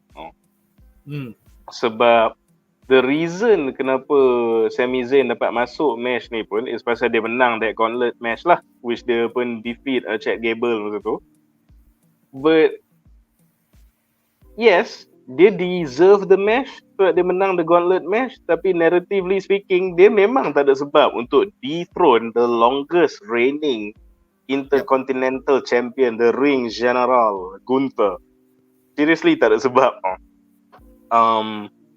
It'll be pretty weird lah and anticlimactic kalau longest reigning IC champ ever just hilang title on a random singles match dengan Sami Zayn yang sebenarnya langsung tak ada emotional stake. And again macam cakap, Triple H selalu call and audible. Dia selalu call and audible. Dia tengok reaction benda semua and dia akan respond accordingly. Which is why tiba-tiba Chad Gable dia cakap, okay, if I tak ada peluang to win the title yet, then as a rival dengan Gunther and aku pun tak nak tengok Gunther menang, aku akan train kau, coach kau to kind of assist you to push Sami Zayn untuk menang, which is in line dengan karakter dia lah as the boss of the Alpha Academy pun. Dia duduk mengajar for wrestling kan. So aku rasa yang tu pun terpilih tambah last minute, but it works, kena dengan karakter Chad Gable and add some depth to the story tau. And aku macam ni pun dah bersyukur pasal apa, because it shows that okay, di mana ada nama Gunther, Chad Gable is still in the mix. Chad Gable punya name is still in the plans. Walaupun aku tak tahu what that plan's gonna look like, walaupun betul macam kau cakap Shaz, akan jadi Imperium lawan dengan Alpha Academy, and then benda tu akan lead to Chad Gable punya triumph over Gunther, I prefer that juga. That'd be good. But whatever form that takes, Chad Gable needs to end the streak. Chad Gable has to be the one to do it. Dia bukan sebab apa, sebab number one is that he deserves it lah. Walaupun orang banyak baru dengar nama Chad Gable ni, but he's been wrestling a damn long time. Cuma he was in the circuits yang outside WWE, so orang tak kenal dia sangat. But he is such a tremendous wrestler tau. Move dia cantik, you know, dia that betul-betul that Kurt Angle punya template tau. Sebab kau tengok dia, kalau dia tak ada rambut, kau nampak sebiji macam Kurt Angle. Suatu stature dia, badan jenis kecil tapi lebar. Memang macam Kurt Angle. Moveset semua macam Kurt Angle. Lepas tu dia pun inherit Kurt Angle punya ankle lock juga. So macam Kurt Angle is considered one of the best wrestlers of all time in any promotion, and kau dah ada jelmaan dia in Chad Gable sini. Pull the trigger. He's been wrestling for a long time. If not now, then when? So sebab tu fine. Kalau bukan WrestleMania, maybe lah nak reward Sami Zayn with the main event because he's been such a loyal worker all this while. It's okay. Then buatlah Imperium feud dengan Alpha Academy ke benda lepas ni. Maybe Chad Gable can do something yang membuatkan Gunther marah in that match tu, tak tahu. And then maybe dekat SummerSlam another big PPV ke apa ke, situ one-on-one and give Chad Gable the title. Apa pun, it needs to go back to Chad Gable. Macam mana kau susun pun. Having said that, unfortunately, Sami Zayn's not winning this match. Aku tak nampak how in terms of in-ring punya Gunther tu powerhouse. And also gambar ni pun woohoo. And in terms of narrative pun aku tak nampak what is, why would make sense kalau Sami Zayn menang. Unfortunately. So aku suka Sami Zayn, but this ain't it, bro. This ain't it. Better kau feud dengan Logan Paul ke apa lepas ni, join the mix tu, ambil dia punya US title ke apa, will be a lot more exciting. But Gunther, you need someone special to dethrone the longest reigning Intercontinental Champion ever. So hopefully this one will go well. Alright. So dengan itu berakhirlah 5 matchup menarik yang kita dah pilih. Sekarang kita akan membincangkan 9 soalan daripada penonton di rumah. Pertama, Ahmed Syafiq bertanya, pada pandangan panelis tentang kenyataan Roman dekat dokumentari yang mana Roman cakap kalau dia hilang dia punya title, dia akan gone atau retire. Apakah pendapat panelis? Ni aku nak masuk sikit lah pasal point ni. Dia punya statement ni bagi aku, in my opinion, bila Roman Reigns cakap macam ni, he knows his own limitation as a wrestler. Sebab unfortunately untuk Roman Reigns, there was a stretch yang orang sangat benci gila Roman Reigns. Orang sangat tak suka, reject and completely tak terima dia masa bila tau, when Vince was pushing him to be this solo monster competitor. Vince nak sangat dia jadi the next big baby face. And kau bayangkan baby face asyik muka asyik duk kena boo. Sebab masa tu he couldn't cut a decent promo. Lepas tu dia pun tak ada personality sangat. Lepas tu tengok masa gaduh dengan Cena just verbally executed him tengah-tengah ring tau. This semi-retired guy datang pasuh kau. Tu lagilah macam unfortunately dia tak ada that charisma and credibility to be someone taken seriously when tak ada title. The only times bila orang invested in Roman Reigns is masa dia in an unstoppable faction, which is the Shield, or bila dia in an unstoppable faction, which is the Bloodline, with the title. Dia kena ada, and itu pun tak cukup dengan tu, dia pun letak pula Paul Heyman untuk carry dia lagi, untuk bagi watak dia lagi interesting, untuk manage dia. So dia macam mana, Roman Reigns is someone yang macam kau tengok ada patung Archer ni kan, macam Statue of David, nampak megah, wah cantik patung ni kan. Tapi bila kau pergi belakang patung tu, banyak gila scaffolding. Kalau tak dia runtuh. So dia kena, he needs to be in a dominating stable. He needs to have a legendary manager. He needs to have the longest reigning title run. Baru dia interesting. Bila dia tak ada semua ni, no one gives a shit. Which is kau bayangkan macam The Miz kan. The Miz sudah berapa lama tak ada title, and everyone either really suka or really hates him. They react to him sebab dia ada personality tau. Dominic Mysterio haram satu title, apa tak ada. Dia pegang mikrofon dia tak dengar dah, orang rebu dia semua kan. So because it is said dalam dunia pro wrestling ni, kau nak tengok bagus ke tak orang tu, tengok orang react ke dia macam mana walaupun dia tak ada title. If you need a title to make yourself relevant, then this ain't it, son. This ain't it. And aku rasa Roman tahu benda ni. So sebab tu dia cakap, dia tahu once dia hilang title tu, macam that's basically the end of the Roman Reigns character tau. And memang eloklah dia retire pun kalau and selepas dia hilang title. Sebab we know how he is without a title, is not going to be received well. And dia pun, you know, is having dia punya fortunately winning cancer punya battle kan. I'd rather daripada dia jadi a part-time wrestler yang hanya relevant bila dia hold the title hostage and yang hanya akan kena boo bila dia datang as a part-timer yang tak ada title. Better you've done your part, you've carried the bloodline story, memang best. Just get your well-earned rest, Roman. Lepas you hilang the title, rehat, recover yourself, family first, health first. You've done more than enough with the limitations that you have. So tu pendapat jujur aku pasal ni. Actually kalau kita nak tengok that's a good commentary lah. Memang it shows that Roman Reigns is self-aware. Tapi disebabkan this is his bread and butter, dia tak boleh ladak melawan Toke kan. Toke kata lompat-lompat lah. So most likely kalau katakan Roman Reigns retire disebabkan kalah di WrestleMania nanti, that is a good send off. Sama ada permanent send off ataupun bercuti muhasabah diri dulu, allows himself to reinvent diri dia. Macam my initial speculation earlier dalam show ni, mungkin dia akan jadi karakter baik. So dia mungkin akan buang nama Roman Reigns ni, buang bloodline dia ni. Dia kata dia datang balik je, dia guna nama betul dia. So now this is me, this is who I am. Aku bebas daripada belenggu all management yang mengarut.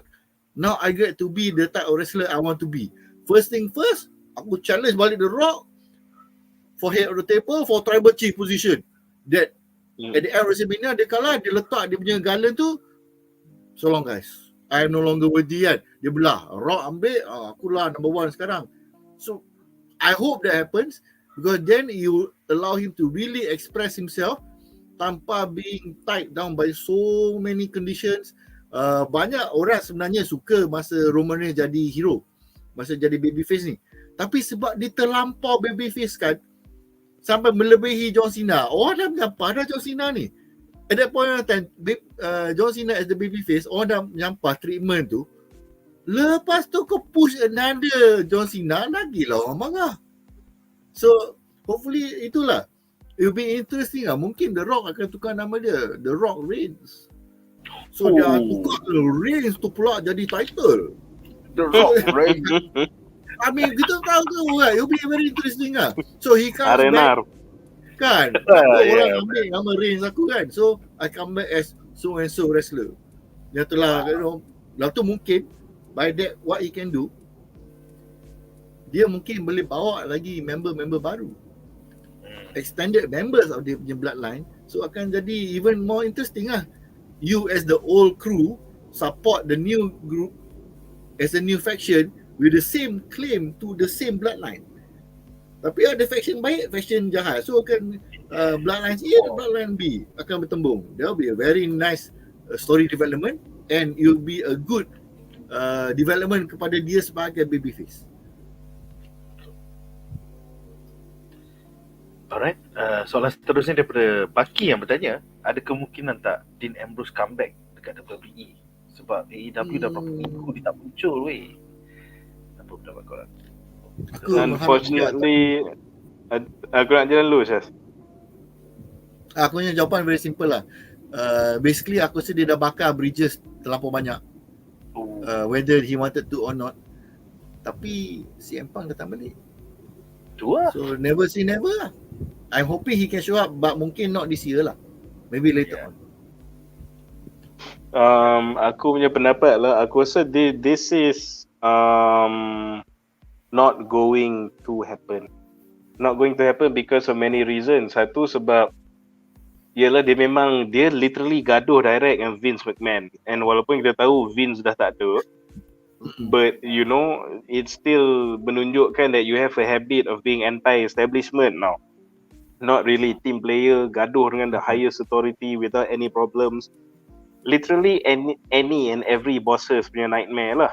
Lepas tu tak dilupa juga yang Ambrose, the nature of dia punya pergaduhan tu is not because macam one or two small decisions not going my way. Dia tak suka the way the place is run, the way the content is being produced, the way character dia digunakan, the way the story, faham tak? He cannot take the DNA of WWE to itself. Dia rasa tak kena with the brand of, this type of deathmatch hardcore wrestler that he wants to be. So dia ada fundamental punya ketidakserasian di situ, down to the DNA punya level. So it's not just pasal WWE, it's pasal I don't think Dean Ambrose pun will want to come back. Dia nampak sangat settle and happy dekat AEW. Dia boleh tiap-tiap minggu dia berdarah, tak ada problem pun. Dia memang seronok buat benda-benda ni. So yeah, there's no reason on both parts untuk ada this reunion lah. Tapi memanglah macam CM Punk pun datang balik kan. Macam Syah cakap, like there is that never say never punya thing going on. But then kau kena consider juga CM Punk is special. Dean Ambrose is no CM Punk. CM Punk is special sebab dia needle mover.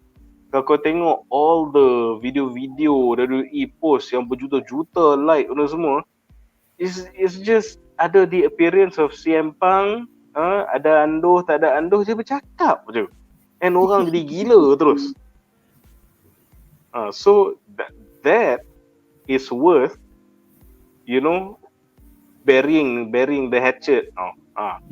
Just stomping out the beef is berbaloi when someone of his caliber datang. As much as aku suka Dean Ambrose as a performer, let's be real, he's no CM Punk. Dia tak ada that level of pull. That level of pull barulah Triple H sanggup water under the bridge. Macam tu Punk pakai baju masa dia datang balik, hell freezes over kan. Tak, dia kata bila neraka tu dah beku pun kau datang balik kan. Okay, officially dah beku. So someone like that, not Dean Ambrose unfortunately, but yes, like I said, Dean Ambrose pun tak nak datang balik. I am pretty sure.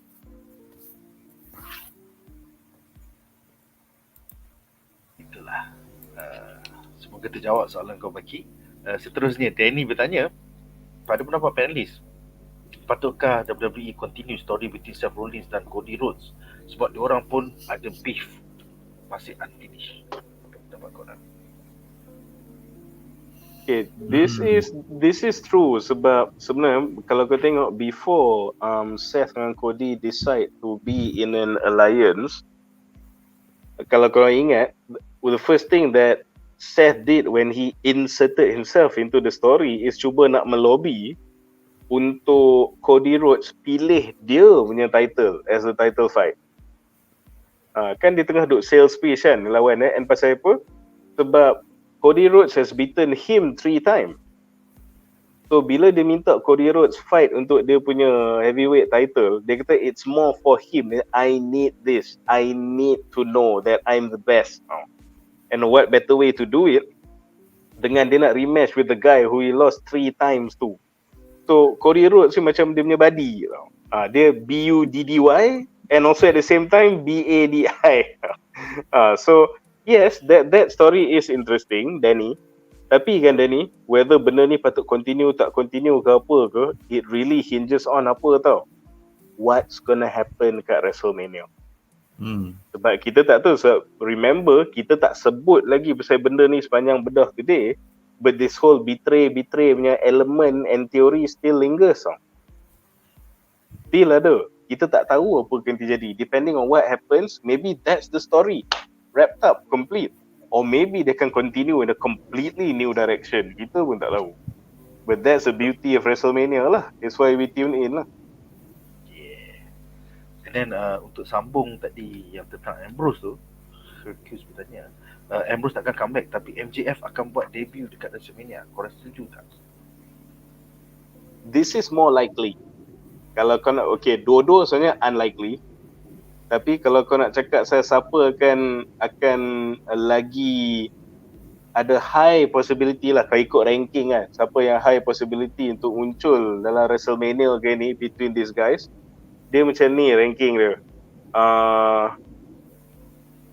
MJF, Ayah Pain, baru Dean Ambrose. Dia macam tu.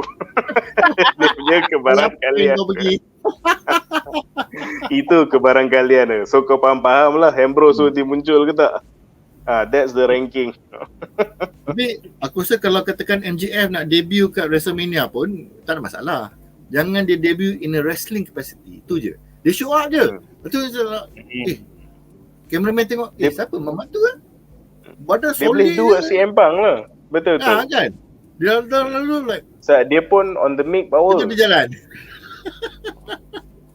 So he gets WrestleMania moment. Betul, kalau MJF datang macam Syah cakap lah, macam dia tak payah lawan pun. Sebab kalau siapa-siapa yang pernah tengok MJF punya promos kan, dia sebenarnya will fit in right at home dekat WWE. Sebab dia pun sangat charismatic. And dia punya promo work, microphone skill dia memang top notch. Will be right at home dekat WWE. Dah lah macam lately ada banyak speculation pasal kontrak dia. And kenapa dia macam lama gila tak appear dekat AEW tau. Macam, you know, what's going on lah benda semua kan. So faham lah kenapa fans semua theorize benda ni. Tapi kalau korang fans Dean Ambrose ataupun aka John Moxley, cakap janganlah menaruh harapan for that to happen anytime soon. Aku rasa kan, kalau aku nak speculate maybe one day Dean Ambrose / John Moxley akan muncul balik under WWE masa bila tau. Is when mereka nak induct the Shield ke dalam Hall of Fame. Aku rasa that's probably the only time yang kita akan nampak dia datang balik. If it's not, and itu pun tak tahulah dia akan datang ke tak. But if it's not that, then I do not know. Soalan seterusnya aku rasa ni sambungan soalan Danny tadi, di mana Wan bertanya boleh buat Seth jadi heel pula sebab dia tak fokus dekat Drew dan Drew menang WrestleMania, lepas tu maybe feud antara Seth dengan Cody. Aku rasa kau dah jawab tadi kan? Dia tu cakap benda ni it could go into many direction. Tapi kalau kau tengok, the only logical thing is this whole Drew Punk Seth Rollins punya feud sekarang ni is a blessing in disguise. Sebabnya this was not the plan. Plan ni terpaksa berubah sebab Punk got injured. And saat tu dia divert a bit, tengok damn, Drew tengah meletup pula sekarang kan. So bagi dia menang chamber, bagi dia lawan dengan Seth pun semua. So sementara dia, kalau aku nak jujur lah, sementara Punk injured, dia ingat alah bagilah dia main dengan Drew sekejap. Tengok damn, Drew make the best out of that opportunity and meletup gila-gila, changing everything.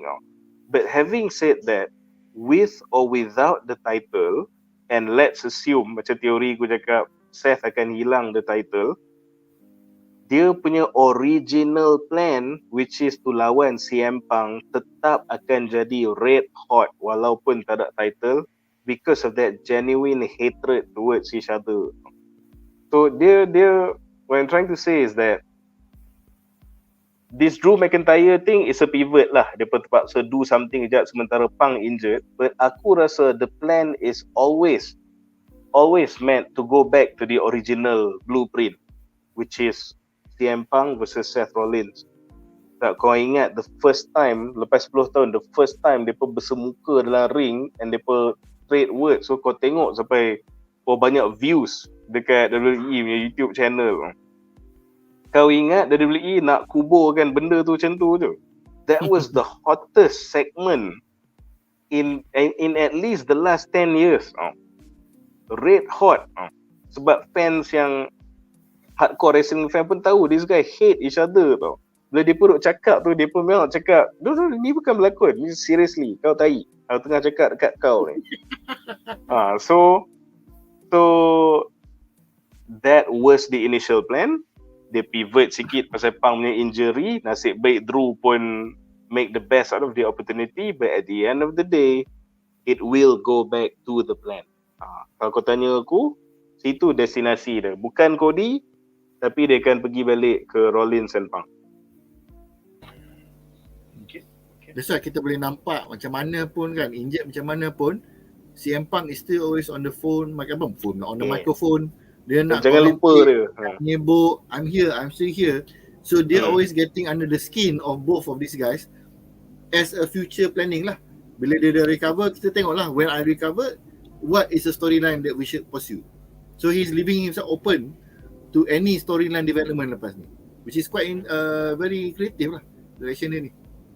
Yes. Kemudian Wan juga menambah pada beberapa panelis, adakah korang nak tengok mixed match Seth dan Becky versus CM Punk dan AJ Lee?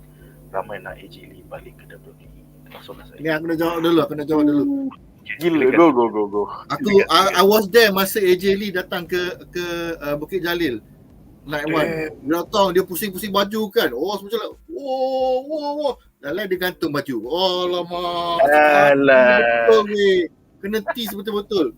Tapi during that match, nampak AJ Lee dia macam tak sihat tau. So dia macam ni macam sekejap sangat je wrestling ni, match ni. But anyway, sebab ramai kita orang minat AJ Lee juga. So around this year sajalah tengok dia punya profile. Bro, dia bukan AJ Lee kecil lagi dia dah AJ Lee macam tahap Beth Phoenix, okay? Dia punya muscle dah besar. Dah macam Rhea Ripley.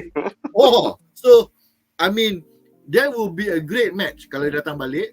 Tapi kita tak boleh nak ingatkan this will be the AJ Lee awet melompat-lompat dulu. This is going to be a serious contender.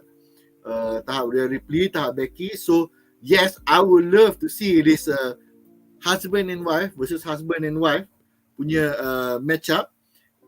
And it's going to be great because AJ Lee, dia punya appeal is zaman dulu. Becky is zaman sekarang. And they are both physical matchup dah sama. So Seth pun sama juga appeal dia. Today and Punk is from yesteryear punya appeal. So I think it will be a great matchup lah. Cuma I'm not sure whether AJ Lee berminat nak masuk balik wrestling ke tak. Itu je soalan dia. Dia masa Ariel Helwani tu interview CM Punk, dia pun tanya jugalah si AJ Lee. So AJ Lee is one of the most popular WWE punya divas kan. Whether you know satu set, kenapa tak satu set datang balik WWE kan dengan bini kau datang sekali. Tak, dia pun belah lebih kurang time sama. So Punk cakap dia tak rule it out. And in fact dia nak AJ Lee datang balik. So dia kata he is her number one fan, which is salah sebenarnya sebab I am her number one fan. Happy lah. Orang nak you. So there's a possibility. Dia tak rule out benda tu. And macam si Wan cadang ni tag match ke apa benda ke, aku tak kisah. Just to have a back dalam WWE. You know, even as dulu dia pernah jadi general manager lah, apa benda lah, janji dia datang balik, aku dah happy dah. So aku harap bini aku tak tengok podcast tapi AJ Lee tu memang teenage dreams lah. AJ Lee tu lawa gila, dia satu family lawa. Kau tengok adik-adik dia pun lawa, memang stalker habis.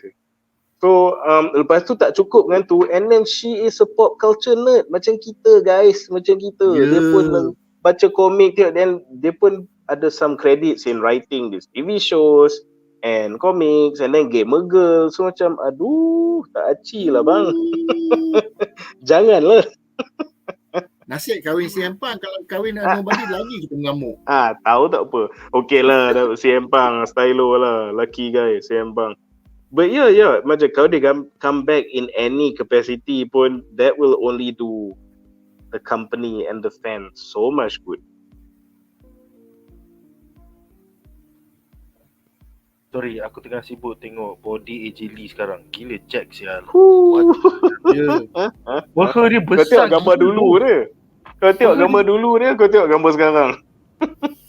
Weh, aku rasa muka dia besar gila sial. Serius. Nick. Aku nak cakap one thing lah. Sebab again, sebagai pop culture fans dan wrestling fan, kena cakap one thing lah. Death by snoo. Wajib. Yes, definitely.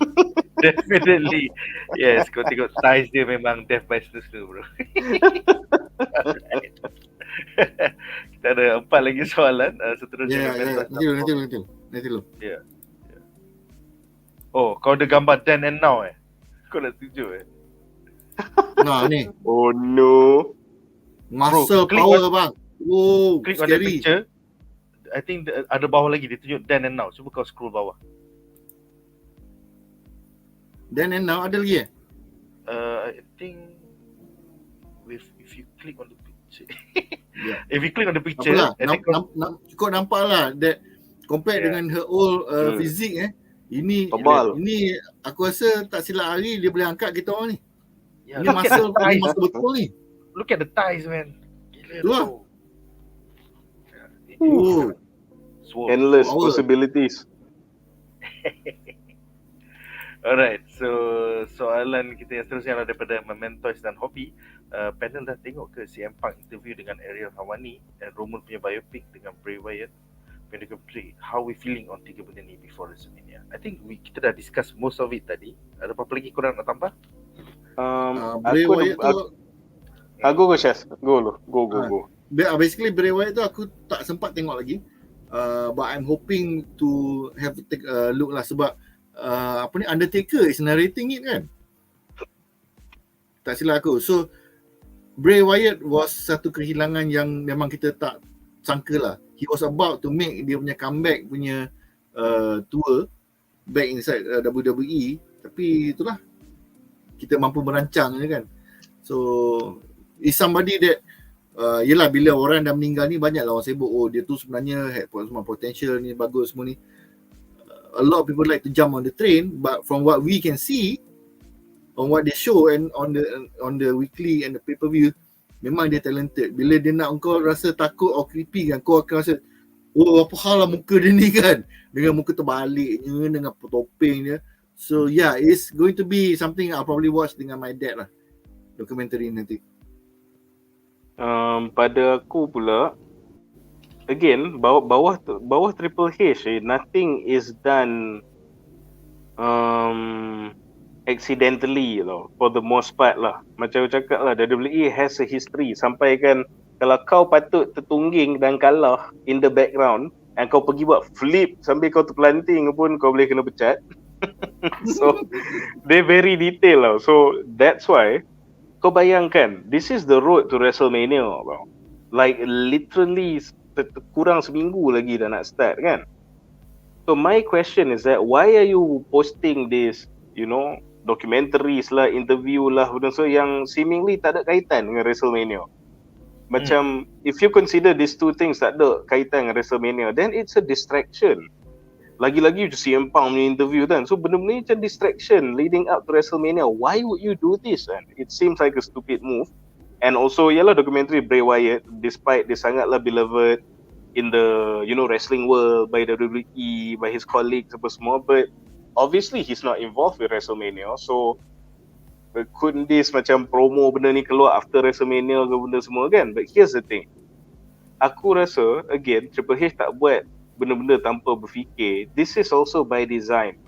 Aku rasa that explosive Ariel Helwani interview dengan CM Punk tu is again untuk terus keep CM Punk under the limelight, and maybe sebab dia letak spotlight kat CM Punk because Punk memang akan buat something big dekat WrestleMania ni.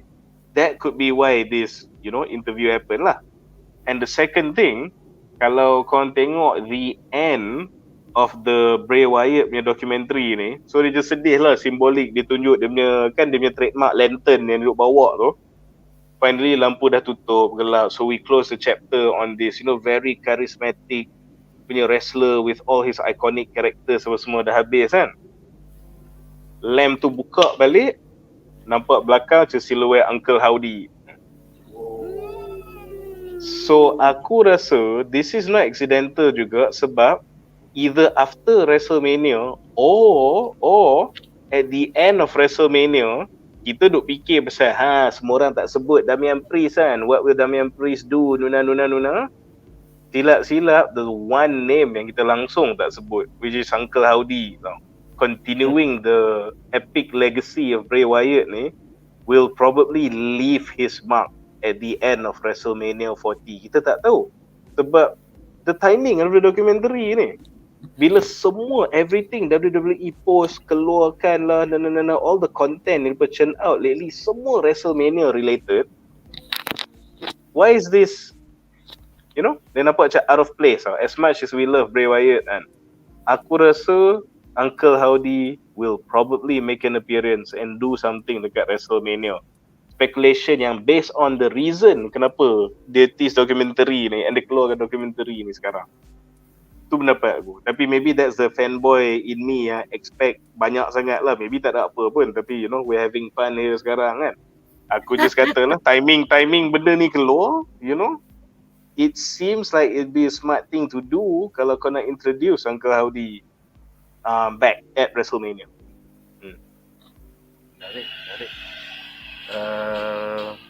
Aku dari unit Trans Pilihan. Sekejap kita ada soalan seterusnya daripada Wan Faris yang bertanya, 6 tag team match ada rumor Hardy Boys muncul, korang rasa kita sebab Matt dah habis kontrak AEW. Ini aku rasa Syaz berminat ni. Silakan. Kalau dia it's quite interesting punya rumor lah. Tapi honestly aku rasa it's going to be very difficult to make them show up and win. Kalau nak show up sebab dia orang ni pioneer dulu, okay, kau nak buat kecoh boleh sebab it is a non-disqualification punya ni. But as much as I love the Hardy Boys to have an impact immediately upon return, dia orang dah tua guys. Dia orang dah tua dah. We cannot expect too much from them. Maybe as a support character, support role boleh. And cara yang saya boleh nampak dia orang bawa balik ni, the awesome truth lah. Arthur bawa balik, kita panggil geng-geng lama. Apa? The Hardy Boys, satu kita panggil balik Dudley Boys, satu semua datang kan. Lepas tu semua tolong dia menang. And then kalau betul jadi senario macam Munif suggest tu, kalau gantung belt Raw sebelah kiri, Smackdown sebelah kanan, then it's going to be very fun lah. Then you can have one belt di mana geng-geng lama ni duk buat berlawak-lawak ni finally get their belt. Seminggu je pun, kita tak expect banyak pun, kita tak seminggu je, just so that they win at WrestleMania. Lepas tu next week kalah, up to them lah. But yeah, kalau they show up, I hope they don't make that much an impact and win. Sebab macam rugi lah all the build up that you have for all the other wrestlers.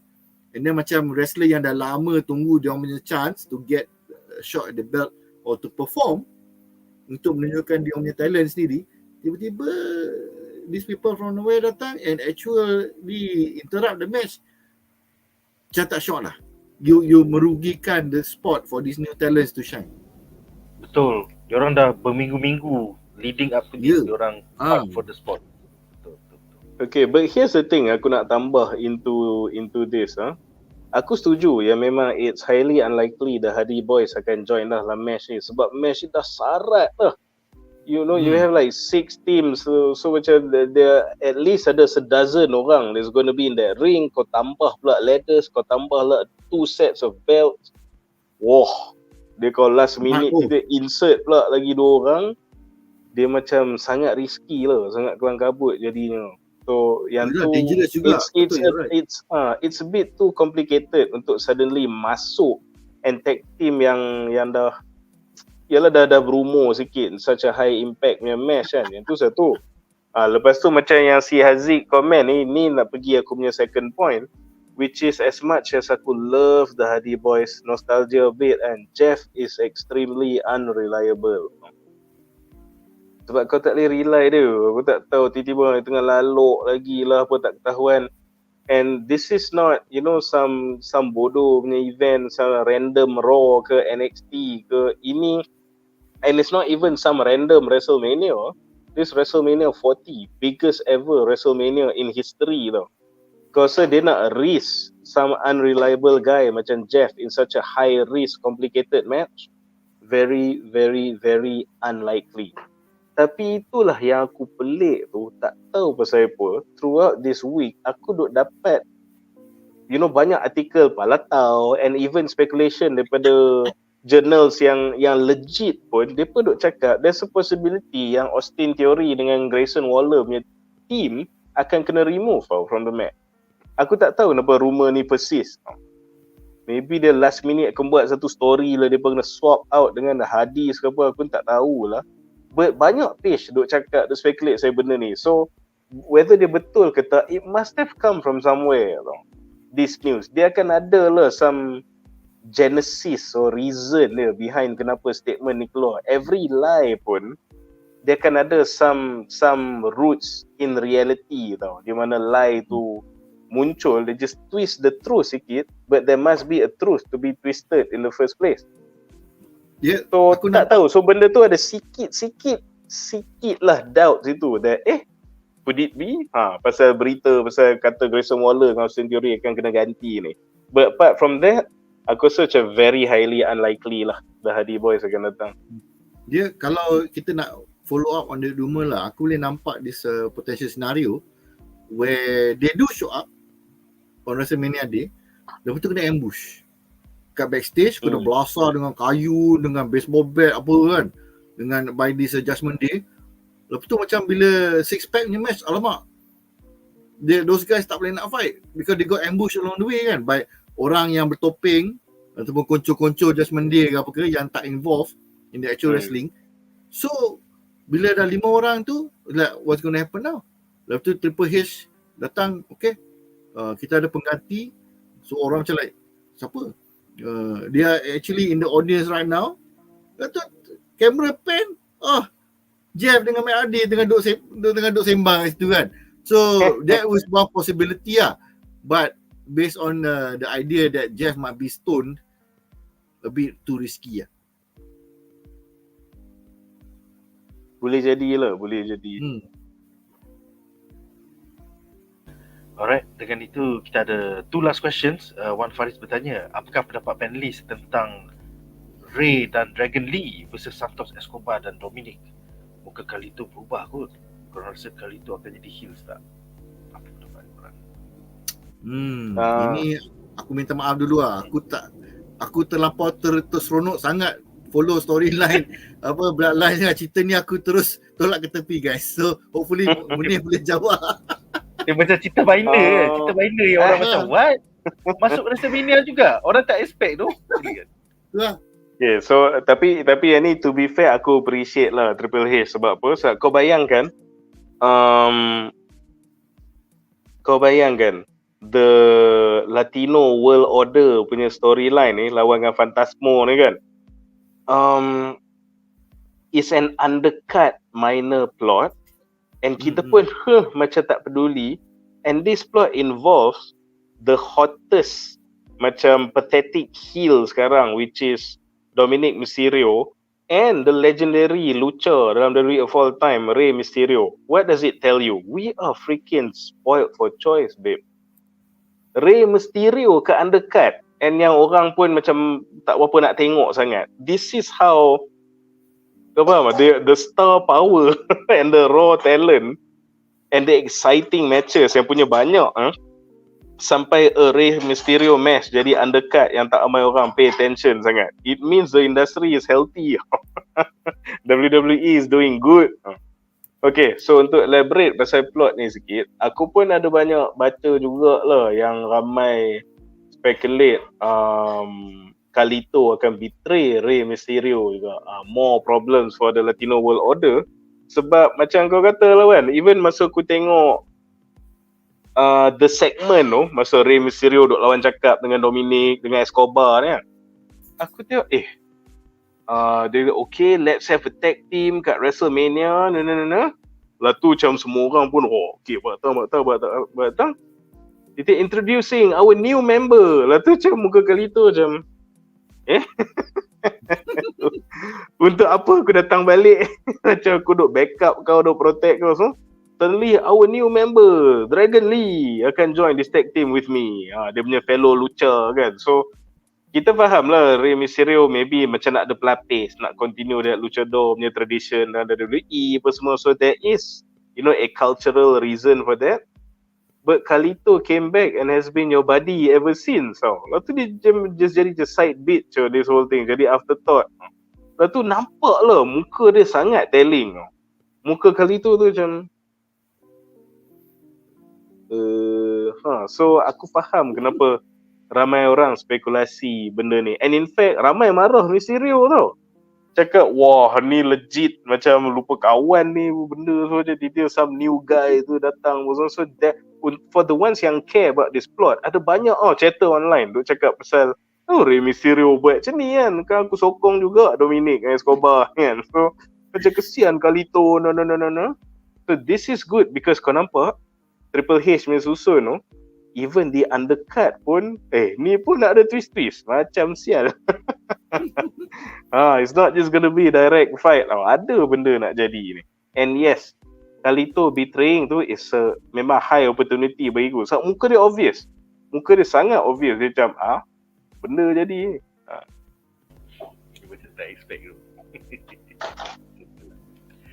Alright guys, so dekat 2 jam sesi malam ni, the road to WrestleMania 40 bakal berakhir minggu ni. So apakah harapan korang untuk WrestleMania 40 nanti? Bagi tahu kita orang di dalam comment section di bawah. Terima kasih juga kepada para panelis kita, Munif Malek Kaki dan juga Shazli Merican Kaki Drama. Jom kita layan sama-sama WrestleMania di pay-per-view. Korang boleh layan di Astro 7 pagi weekend ni. So 7 pagi guys. Lepas sahur jangan tidur. Yes, betul. And aku tak sure lepas WrestleMania kita akan continue ke tidak. Tapi maybe kita akan ada wrap up show. WrestleMania wrap up show selepas raya 2 minggu. Kita cuti selama 2 minggu. So ini adalah live stream terakhir dan kita akan cuti selama 2 minggu BuzzPop ke cuti raya. So thank you guys yang follow selama perjalanan kita membedah WrestleMania ni. Thank you so much all the wrestle heads. Aku personally sangat happy bila tengok turns out banyak geng kita yang minat wrestling ni. So insyaAllah tengoklah kalau if you want to continue ke tak ke macam mana ke. Tapi as of now memang kita buat ni untuk road to WrestleMania itself and WrestleMania punya wrap up lah. So beyond that, BuzzPop dengan Nick pun dengan kita pun tak tahu lagi nak buat lagi tak bedah wrestling ke apa ke. But maybe sound off your opinions lah. If you want to see some more ke macam mana ke, just let us know. But apa-apa pun, it's been a long, winding, twisty, drama, eventful road to WrestleMania, and I'm so glad you guys join us on this journey. Thank you very much. Enjoy the show this weekend. Selamat Hari Raya rakan-rakan. Maaf zahir batin kalau tersilap, tersalah kata apa semua. So finish the story, Cody. Yeah man. Alright, hope you guys have a great WrestleMania. Majulah fandom untuk negara. Bye guys.